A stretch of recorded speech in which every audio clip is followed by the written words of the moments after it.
டேய் வரிசையா வாங்கடா. சத்தம் போடாதீங்களா. கொண்டா. போகல.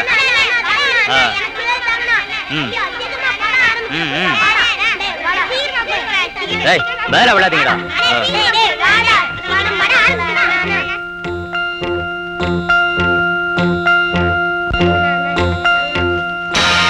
அங்க பாத்தீங்களா தம்பி?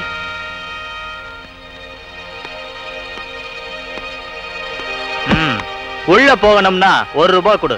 எதுக்கு? படம் காட்டுறமே அதுக்கு. ஓஹோ, படம் காட்டுறீங்களா?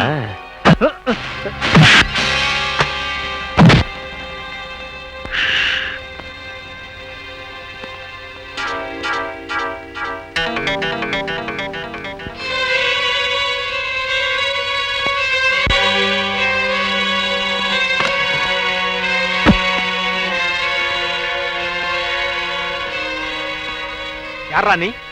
நான் யாரா? இந்த பேட்டைக்கு காவல்காரன். நல்லவனுக்கு நல்லவன், பொல்லாதவனுக்கு பொல்லாதவன். என்னடா சினிமா டைட்டில்ஸா சொல்லிட்டு போற? ஆமா, எங்க வந்த? ஏண்டா, நாங்கெல்லாம் ஒன்னா சேர்ந்து இருக்கிற காசெல்லாம் போட்டு இந்த ஏழை குழந்தைகளுக்காக இரவு பள்ளிக்கூடம் கட்டி வச்சா அதை காலி பண்ணிட்டு வீடியோ படம் காட்டி காசு சேர்க்கிறீங்களே, நீங்கெல்லாம் மனுஷங்களா? நான் யார் தெரியுமில்ல? இந்த தொகுதி எம்எல்ஏ இருக்காரு ஏகாம்பரம், அவருக்கு சொந்தக்காரன். ஏதாவது வால் ஆட்டின நீ இந்த பேட்டையில இருக்கிறதுக்கு இடம் இருக்காது. அடைச்சி போட. திருட்டு வீடியோ காட்டுறது சட்டப்படி குத்தம். அதுலயும் காசு வாங்கிட்டு குழந்தைங்களை கெடுக்கிறது அதை விட பெரிய குத்தம். ஏண்டா கமராட்டி, இதுக்குதான் உங்க எம்எல்ஏக்கு நாங்க ஓட்டு போட்டோமா? ஏதாவது விதண்டாவாதமா பேசன தலை இருக்காது. டேய், இப்ப நீ இந்த இடத்தை விட்டு ஓடல, ஓன் தலை இருக்காது. மரியாதையா சொல்ற, இடத்தை காலி பண்ணிடு.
என்னடா வளர்றீங்க? உண்மைதான் எம்எல்ஏ சார். நாம அந்த இடத்துல வீடியோ பார்லர் ஸ்டார்ட் பண்ணதுல இருந்து நல்ல வசூல் ஆகிட்டு இருந்தது. இன்னைக்கு என்னடான்னா அந்த பேட்டர் ரவுடிங்க எல்லாம் ஒன்னா சேர்ந்து நம்ம வீடியோ கடையில கலாட்டா பண்ணி உடைச்சிட்டானுங்க. நான் சம்பந்தப்பட்டிருக்கேன் தெரிஞ்சதுக்கு அப்புறமா இப்படி செஞ்சானுங்க. நீங்க இதுல சம்பந்தப்பட்டதுதான் தப்பா போச்சு. கள்ள வீடியோ ஒழிக்கிறதுக்கு சட்டத்தை போட்டு நீங்களே அதை செய்றீங்களேடான்னு சொல்லி சொல்லி எலும்ப முடிச்சானுங்க. யாரா அந்த ரவுடி?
டாக்டரியா, எங்க மாமாவை யாரும் ரவுடி பசங்க அடிச்சு துப்பாக்கியால சுட்டுட்டாங்க. எந்த ஆஸ்பத்திரிக்கு போனாலும் கவனிக்க மாட்டேங்கிறாங்க. தயவு செஞ்சு நீங்க தான் எங்க மாமாவை எப்படியாவது காப்பாத்தணும். என்னம்மா கலாட்டா துப்பாக்கி கேஸ் அது இதுன்னு சொல்றேன். போலீஸ் வந்து கேஸ் ஃபைல் பண்ண பிறகுதான் நாங்க எதுவுமே பண்ண முடியும். அப்படி எல்லாம் சொல்லாதீங்க டாக்டர். நீங்க தான் எங்க மாமாவை எப்படியாவது காப்பாத்தணும். என்ன டாக்டர், என்ன விஷயம்? டாக்டரியா, அடிதடி கலாட்டான்னு சொல்லிட்டு இருக்காங்க சார். போலீஸ் வராம நாம எப்படி சார் அட்மிட் பண்ண முடியும்? அந்த ஆள் உயிருக்கு போராடிக்கிட்டு இருக்கா, இந்த பொண்ணு பாவம் அழுதுகிட்டு இருக்கு. இந்த நேரத்துல போய் போலீஸ் சட்டம்னு பேசிக்கிட்டு நீங்க அட்மிட் பண்ணுங்க, எல்லாம் நான் பாத்துக்கிறேன். Yes sir. என்னடா யார் ஆட்சி நடக்குதுன்னு நினைச்சுக்கிட்டு இருக்கீங்க? நம்ம ஆட்சி தாங்க. இல்லன்னா என்ன மாதிரி ரவுடிங்க இந்த நாட்டுல நடமாட முடியுமா? நடக்கிறத பார்த்தா அப்படி தெரியலையே. விஜயரங்கத்தை க்ளோஸ் பண்ணிட்டு வாங்கடான்னா யாரோ ஒரு டாக்டர் அவனை காப்பாத்துறான்னு வந்திருக்கிறீங்களே. நான் சுட்டதும் பணமா இருப்பான். இந்த டாக்டர் என்னடான்னா ஆபரேஷன் பண்ண போறாரு. அவர் ஆபரேஷன் பண்ணாரு, இவன் போயிச்சுக்குவான். இவன் போயிச்சுக்கிட்டா நம்ம கோர்ட்டு கேஸ்னு மாட்டிக்குவோம். இந்த நாட்டுல யார் உயிரோட இருக்கணும், யார் உயிரோட இருக்க கூடாதுன்னு முடிவு பண்ண வேண்டியது நானா அவனான்னு பாத்துறேன். டாக்டருக்கு ஒரு போனை போடு. டாக்டர் முத்துலிங்கம், நான் தான் எம்எல்ஏ ஏகாம்பரம் பேசுறேன். அந்த ரவுடி விஜயரங்கத்தை நீ ஆபரேஷன் பண்ணி காப்பாத்துறா, உன்னை காப்பாத்துறதுக்கு யாரும் இருக்க மாட்டாங்க. என்னடா பதிலையே காணோம்? இடியட். போன வைடா. என்ன திமிரு இருந்தா போனை கட் பண்ணுவான்? நர்ஸ், உடனே ஆபரேஷன் ரெடி பண்ணுங்க. இந்த பேஷண்ட்டை நான் கண்டிப்பா காப்பாத்தி ஆகணும். Yes sir.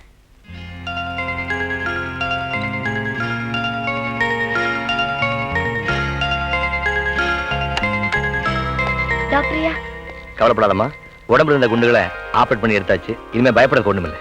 ரொம்ப நன்றி டாக்டர். சார், இங்க விஜயரங்கன்ற பேஷண்ட் அட்மிட் பண்ணிருக்கீங்களா? அட்மிட் மட்டும் பண்ணல, ஆபரேஷனும் பண்ணிருக்கேன். போலீஸுக்கு தெரிவிக்காம அந்த பேஷண்ட் அட்மிட் பண்ணதுக்காக உங்களை அரெஸ்ட் பண்றோம். அடிக்கடி கலவரம் செய்து ரவுடி லிஸ்டில் இருக்கிறார். சம்பவம் நடந்த அன்று நன்றாக குடித்துவிட்டு அவர் கலாட்டா செய்திருக்கிறார். அந்த ரகளையில் யாரோ ஒருவர் அவரை துப்பாக்கியால் சுட்டுவிட்டு ஓடி இருக்கிறார். இதை பற்றி எங்களுக்கு எந்தவித அறிவிப்பும் செய்யாமல் டாக்டர் முத்துலிங்கம் அவர்களிடம் சென்றிருக்கிறார். அவரும் எங்களுக்கு இதை பற்றி எந்த அறிவிப்பும் செய்யாமல் குற்றவாளிக்கு சிகிச்சை அளித்து அவரை காப்பாற்றி இருக்கிறார். யுவர் ஆனர், போலீசார் வழக்கை பதிவு செய்த பிறகுதான் டாக்டர்கள் சிகிச்சை அளிக்க வேண்டும் என்பது சட்டம். ஆனால் சட்டத்தை மீறி தகாத முறையில் நடந்திருக்கும் டாக்டர் முத்துலிங்கத்திற்கு தகுந்த தண்டனை அளிக்க வேண்டும் என்று கேட்டுக்கொள்கிறேன். மிஸ்டர் முத்துலிங்கம், தாங்கள் செய்தது குற்றம் என்பது உங்களுக்கு தெரியுமா? எனக்கு தெரிஞ்சதெல்லாம் விஜயரங்கம் ஒரு மனிதன். என்கிட்ட கொண்டு வரும்போது அந்த மனிதனுடைய உயிர் ஊசலாடிக்கிட்டு இருந்தது. ஊசலாடிக்கிட்டு இருக்கிற ஒரு உயிரை காப்பாற்ற வேண்டியது டாக்டரோட கடமை. உங்களுடைய கடமையை பாராட்டுகிறோம்.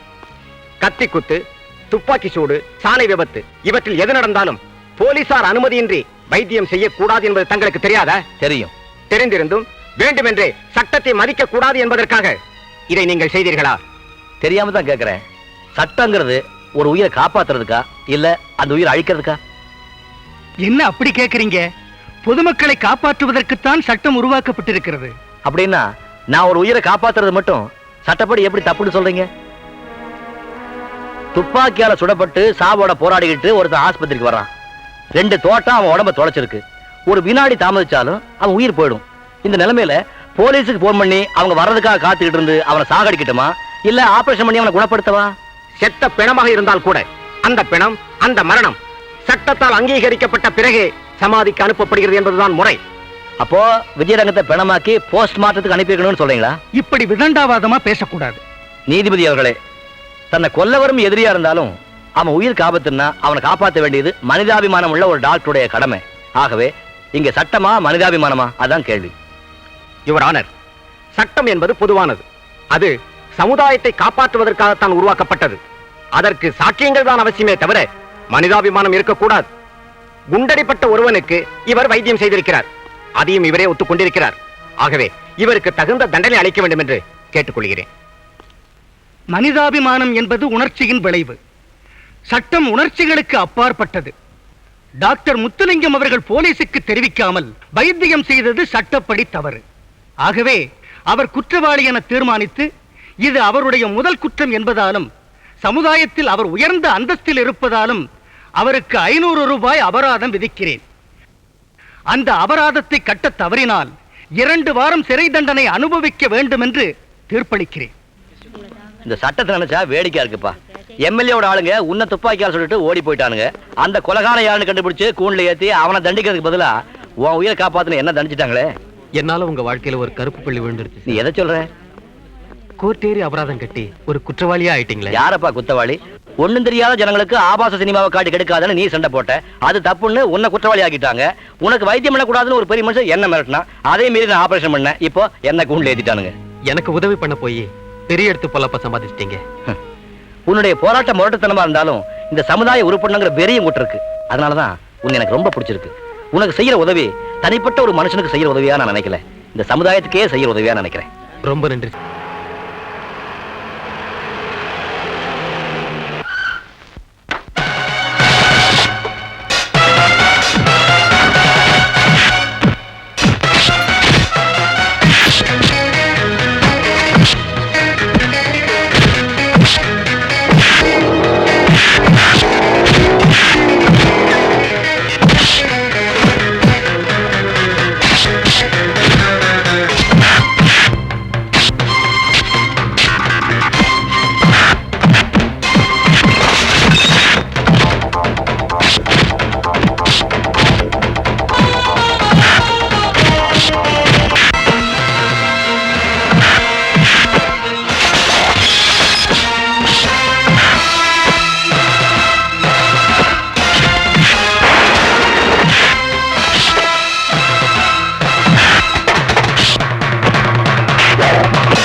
வாதி பிரதிவாதிகளின் சாட்சியங்களை பார்க்கும்போது ராமசாமிக்கும் விஜயரங்கத்துக்கும் ஏற்கனவே இருந்து வந்த பகைமை முற்றி அந்த விரோதத்தின் காரணமாக எதிரி ராமசாமியின் கையை வெட்டியிருக்கிறார் என்பது சந்தேகத்திற்கிடமின்றி நிரூபிக்கப்பட்டிருப்பதால் விஜயரங்கனை குற்றவாளி என தீர்மானித்து 7 ஆண்டு சிறை தண்டனை அளித்து தீர்ப்பு கூறுகிறேன்.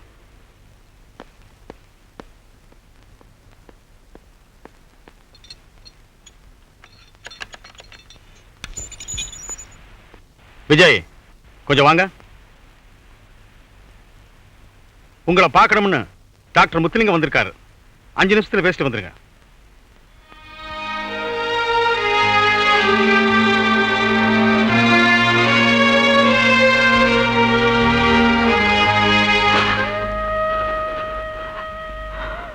விஜய், எனக்காக நீ 7 வருஷம் ஜெயில இருக்கணுமா?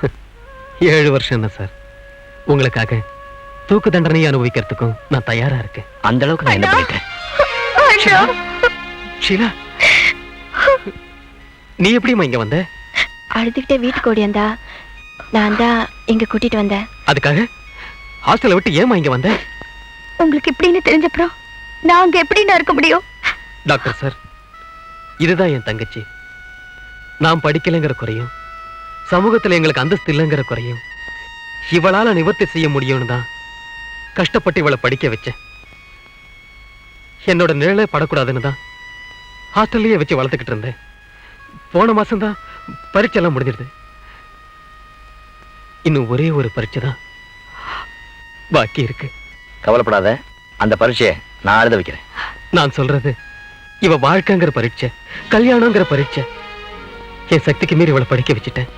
அதே மாதிரி கௌரவமான ஒருத்தனை பார்த்து இவளை கட்டி கொடுத்துட்டா என் கடமை தீர்ந்துரும். உன் விருப்பப்படியே ஒரு நல்ல மாப்பிள்ளைய பார்த்து ஷீலாவுக்கு கல்யாணம் பண்ணிக்க வேண்டியது என்னுடைய கடமை.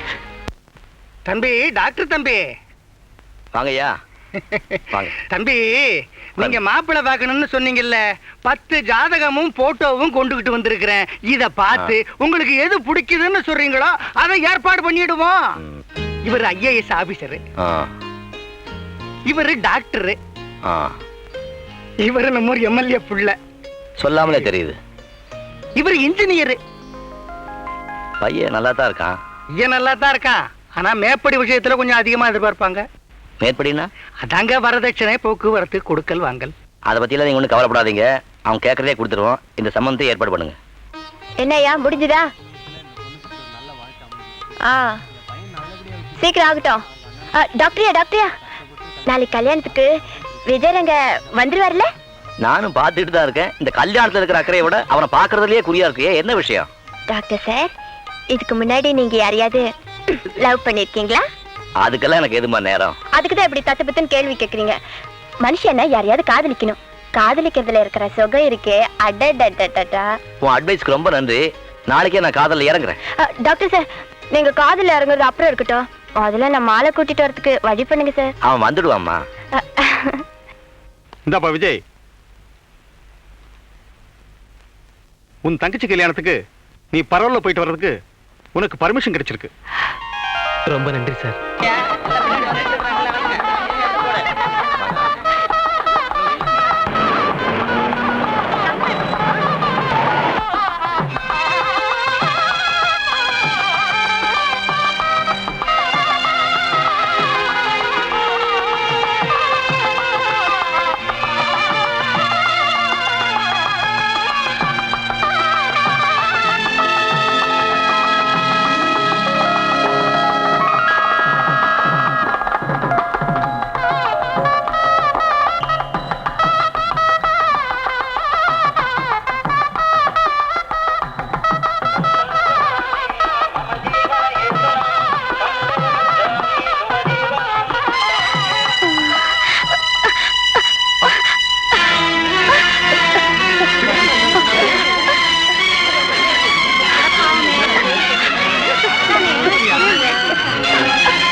ஒண்ணு இல்ல அப்படி பாருங்க.